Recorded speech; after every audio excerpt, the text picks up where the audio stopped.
கடந்த தேர்தல்களில் தேர்தல் ஆணைக்குழுவால் தொலைக்காட்சி மற்றும் வானொலி ஒளிபரப்பாளர்களிடம் வசூலிக்கப்பட்ட தேர்தல் ஒளிபரப்பு கட்டணம் இந்த முறை உள்ளூராட்சி மன்ற தேர்தலில் 1300 வீதமாக உயர்த்தப்பட்டுள்ளதாக தெரிவிக்கப்படுகின்றது.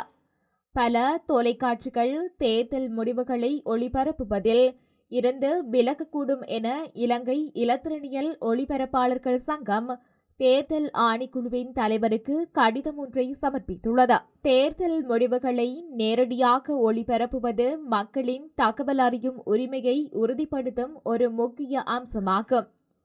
எனவே அதிக கட்டணம் விதிப்பது காரணமாக தொலைக்காட்சிகள் ஒளிபரப்பிலிருந்து விலகினால் மக்களின் தகவல் அறியும் உரிமை மீறப்படும் என அந்த கடிதத்தின் மூலம் சங்கம் சுட்டிக்காட்டியுள்ளது.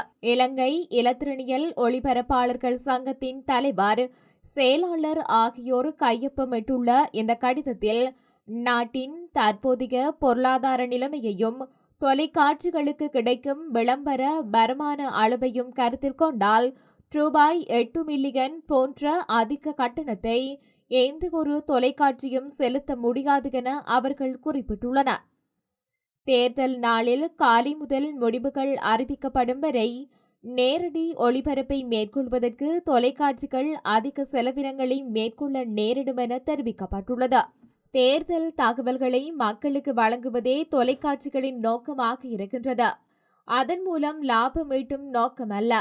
கடந்த தேர்தல்களில் வசூலிக்கப்பட்ட கட்டண அளவை இந்த முறையும் பின்பற்றுமாறு தேர்தல் ஆணைக்குழுவிடம் சங்கம் கோரிக்கை விடுத்துள்ளது.